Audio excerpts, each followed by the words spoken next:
Salut tout le monde, j'espère que vous allez bien. Aujourd'hui, une vidéo spéciale, c'est la vidéo FAQ. Il y a quelques temps, j'ai fait une vidéo pour les 1000 abonnés sur la chaîne et j'ai fait plusieurs annonces sur l'avenir de la chaîne et également une annonce de FAQ. Donc, encore une fois, merci, on est plus de 1500 abonnés sur la page. C'est vraiment wow pour vrai. Donc, maintenant, petite FAQ, je vais répondre aux quelques questions que j'ai reçues en commentaire de la vidéo et également dans l'onglet communauté de la chaîne. Je vais prendre mon cellulaire pour lire les questions. Salut à toi, Cinéraman. Salut. Je suis vraiment content pour tes 1000 abonnés. Ensuite de ça, il me parle pour mes projets de vidéo. Donc, merci à toi, Nikki. Question 3. Quel est ton acteur préféré dans un film et dans une série? Ben là, si tu parles quel acteur que je préfère dans les films et quel acteur je préfère dans les séries, mon acteur préféré pour les films, c'est Leonardo DiCaprio. À ce que je sache, j'ai jamais fait de série. Pour les séries, je dirais Matthew McConaughey, vu que je joue dans une mini-série qui s'appelle True Detective. Il a juste joué dans la saison 1. Mais si on prend plus un acteur pour les séries, ce serait John Bartol. Question 4. Quelle est ton actrice préférée dans un film et dans une série? Pourquoi? Si c'est le même principe, je dirais mon actrice préférée, c'est dur ça, c'est plus touché, ouais, j'ai plus de misère. Je savais pas vraiment quoi répondre sur le coup, mais en y pensant un peu, je dirais que pour les films, c'est Jennifer Lawrence. Je pense pas qu'elle ait déjà fait de série, du moins pas en rôle principal ni secondaire. Pour les séries, je dirais Amy Adams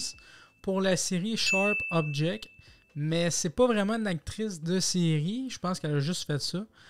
Sinon, plus pour des actrices qui font des séries et tout ça, au moins une série plus sur le long terme, je dirais Zendaya pour la série Euphoria. Des questions de Orange44. Orange Clémentine. Ton film préféré? C'est simple, c'est Interstellar. J'ai vraiment adoré ce film-là. Ta série préférée? Lost. Je pense qu'il n'y a aucune série qui va battre ça. Même si je sais qu'objectivement, Breaking Bad, Mr. Robot, c'est plus qualitatif, mais Lost, ça a une place dans mon cœur. C'est vraiment Lost, ma série préférée. Puis je pense pas qu'elle va être détrônée de sitôt. Cite-moi 3 acteurs et 3 actrices auxquels tu aimerais jouer avec eux.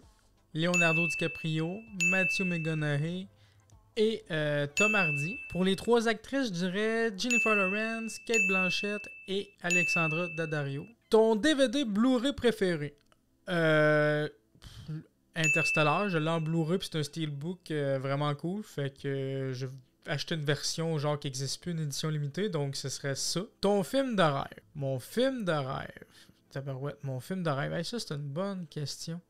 Mon film de rêve, j'aimerais ça qu'il y ait la suite de la Justice League de Zack Snyder. Là, on est dans le moment, dans l'instant présent. J'aimerais vraiment ça qu'il y ait une suite de ça. On est dans une époque comme ça aussi, mais les crossovers puis tout ça, c'est cool. J'aimerais ça qu'il y ait un film de Buffy contre les vampires aussi. Pourquoi Buffy contre les vampires? Parce que c'est une série que j'adore, c'est la série de mon enfance. Donc un film sur Buffy, mais avec les acteurs originaux, avec les effets spéciaux CGI, les vampires comme Spike et Angel, on pourrait les rajeunir. Donc ça pourrait se faire avec un gros budget. Donc vraiment, Snyder Cut, Justice League 2 avec Zack Snyder, puis un film de Buffy contre les vampires, ce serait mes films de rêve. Une question de Victor Saint-Martin. Qu'est-ce qui t'a donné le goût de te lancer sur YouTube? Ou sinon, tu fais du très bon travail. Ben, merci à toi, c'est vraiment très apprécié. En fait, pour ceux qui me connaissent, ils savent, ça fait très longtemps que je suis sur YouTube. En fait, là, la chaîne, elle a commencé en novembre 2019, si ma mémoire est bonne. Mais moi, personnellement, je suis sur YouTube depuis 2008. Ouais, ça fait vraiment longtemps. C'était les débuts de YouTube. Le terme YouTuber n'existait pas encore à cette époque-là. En fait, en 2008, j'étais très jeune. J'avais genre 13 ans. Puis, je faisais des courts-métrages. C'était pas très bon, on va pas se le cacher.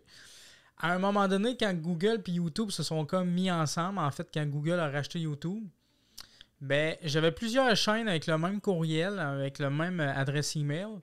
À cause de ça, toutes mes chaînes ont été supprimées. Heureusement, j'avais des vidéos encore sur mes ordinateurs et tout ça de mes vieux films, de mes vieux courts-métrages. Donc, j'ai pas tout perdu, mais il y en a beaucoup que j'ai perdu également. Donc, à cause de ça, toutes mes chaînes ont été supprimées juste à cause de ça, parce que quand Google a acheté YouTube, Google n'aimait pas ça qu'on utilise la même adresse courriel pour plusieurs chaînes. Puis tout s'est supprimé d'un coup. Ensuite de ça, j'ai participé beaucoup à des courts-métrages avec un ami que ces chaînes existent encore. Ciné 4K Production, 5 Star Production, puis sa chaîne normale, Samuel Boisvert, je pense. Donc, c'est des vieilles vidéos. Les liens vont être dans la description de la vidéo. Qu'est-ce qui m'a poussé à faire du YouTube? C'est que je suis là depuis très longtemps, 2008, même si mes chaînes ont été supprimées. Je suis un passionné de cinéma, je suis un passionné d'écriture aussi, je suis un passionné de création de court-métrage, je suis un passionné de création de contenu tout court. Fait que c'est ça qui m'a poussé à aller sur YouTube, partager des vidéos, partager mon avis sur des films présentement, vu que c'est surtout de la critique que je veux faire, même si je veux pousser plus loin les choses. Une question maintenant de Subaru87. Félicitations, merci à toi. Et pour quelle raison tu as créé ta chaîne? Et as-tu le temps pour faire des vidéos? Pourquoi j'ai créé ma chaîne? Ben comme je l'ai dit, qu'est-ce qui m'a poussé? Un peu comme la question précédente. Puis après ça, j'ai participé avec 2 amis à la chaîne Les Fils des Faïstos, qu'on faisait déjà des critiques de films, du gaming aussi, puis d'autres vidéos sur la chaîne. 2017-2018, je pense. Avant que je rouvre justement cette chaîne-là. Donc, c'est vraiment là que j'ai plus commencé à faire des vidéos régulières avec les Fils des Faïstos, mais surtout avec ma chaîne actuelle. Donc, en fait, pour répondre simplement à ta question, pourquoi que je fais ça, c'est parce que j'adore le cinéma, c'est ma passion, puis j'aime créer des films, du contenu. Je suis quand même assez critique ces films, je suis assez sévère, puis on m'a souvent dit dans le passé, tu devrais faire des critiques, t'es très sévère, t'es très pointilleux. Donc c'est pour ça que des critiques cinéma, c'est venu avec la chaîne Les Fils des Faïstos avec 2 amis. Par contre, vu que j'étais pas tout seul, ça allait pas aussi vite que je le voulais, ou c'était pas moi qui s'occupais du montage, c'était pas moi. Moi, j'avais une vision, puis peut-être ça correspondait pas avec les 2 amis en question. Fait que j'ai décidé de faire ça tout seul de mon bord. Donc voilà, c'est pour ça en fait. J'ai toujours aimé créer du contenu sur Internet. Je suis très critique sur les films. Ma passion, c'est le cinéma. Donc voilà. Et comment je trouve le temps? Ben moi, c'est sûr que j'ai un travail à temps plein. J'ai une famille aussi. J'ai des amis. J'ai une vie sociable. Donc je fais ça le soir, surtout, ou lors de mes journées de congé quand j'ai rien à faire. La chaîne a été très active durant la pandémie. C'est pas pour rien. Parce qu'on avait peut-être un petit peu plus de temps tout le monde. J'ai mes congés. L'été, j'étais en congé, fait que je fais plus de contenu aussi l'été quand je peux. Donc vraiment, je profite de mes journées de congé pour trouver le temps de faire les vidéos. Puis avec la pandémie, j'ai eu un petit peu plus de temps. Donc c'est pour ça qu'en avril de 2021, j'ai genre sorti 17 vidéos en un mois. C'est quand même énorme. Donc voilà, j'espère que ça a bien répondu à ta question. Question 6 de Nikki. Nomme-moi 3 rôles du grand écran et du petit écran que tu aurais aimé ou bien que tu souhaites jouer. J'avais mal compris la question au moment que j'ai enregistré, puis ma réponse était complètement à côté de la question. Donc, 3 rôles du grand écran que j'aurais aimé jouer. Batman, parce que c'est juste Batman. Darth Vader, parce qu'on voit jamais son visage, sauf à la fin. Puis qu'il y a quand même un sacré charisme autour de ce personnage-là. Puis on a vraiment peur de lui sans voir son visage. Je trouve ça vraiment sacoche. Puis j'aime beaucoup l'univers aussi. J'aurais aimé ça jouer aussi Shaun dans Shaun of the Dead parce que c'est une comédie légère. Puis j'aime ce style-là. J'aime aussi beaucoup les films de zombies. Puis lui, c'est un film parodique. J'aime beaucoup la parodie aussi. Donc c'est vraiment un mix que j'aime beaucoup. Pour les rôles du petit écran, je dirais Rick Grimes parce que j'adore la série Walking Dead, j'adore les zombies. Puis j'aime beaucoup l'évolution du personnage de Rick Grimes.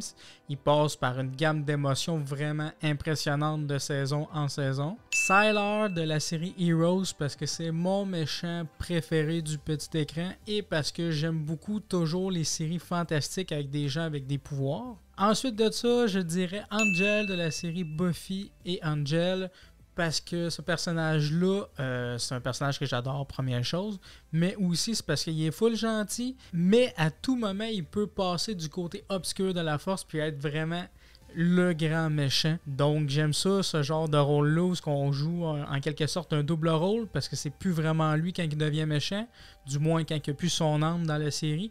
Donc j'aime vraiment ça, cette facette-là de jouer 2 rôles mais dans un rôle. Question 7. Quel est ta prochaine achat en audiovisuel? J'ai beaucoup d'équipements, j'en ai acheté beaucoup. D'ailleurs, si un jour ça vous intéresse, je ferai peut-être une vidéo concernant mon setup. J'ai beaucoup de stock, je pense pas que je vais acheter d'autres trucs. Si j'achète d'autres trucs, c'est plus de l'éclairage ou peut-être des supports pour mes caméras, d'autres trépieds, des trucs comme ça. Sinon, peut-être un plus gros green screen. Ce serait plus les décors en fait qu'un achat du visuel. À moins que je renouvelle mon stock, exemple changer une micro pour un meilleur, changer une caméra pour une meilleure caméra. Mais là, j'ai deux caméras 4K maintenant. J'ai vraiment un bon setup de micro. Fait que audiovisuel pour l'instant, ce serait plus les décors, pièces green screen, autres trépieds, des choses comme ça. Es-tu plus bonbon ou clémentine? Je pense que ça répond à la question. J'aime beaucoup les deux, mais clémentine, c'est meilleur pour la santé. Une question maintenant de gélatine. Aimes-tu les patates? Des patates pilées, des patates frites, des patates cheese whiz? Oui. Question de Nikki, la question 1, le film préféré a été répondu avec orange, mais il demandait quel est ton pire film à vie. J'entrerai pas les nanars et tous ces films-là à petit budget là-dedans. Mon pire visionnement, je pense que c'était en 2010-2011 d'un film. J'étais avec mon meilleur ami de l'époque. Puis on écoutait un film avec l'acteur Mads Mikkelsen, Valhalla Rising, je pense. On a détesté. Sérieux, on a écouté le film en avance rapide. Peut-être qu'aujourd'hui, je le regarderai d'un meilleur œil, parce que c'est vraiment auteur, c'est unique comme genre de film. Mais on l'écoutait en avance rapide, puis on a décroché. Là. Mais tu sais, j'étais jeune, là. Je l'ai jamais revu, ce film-là.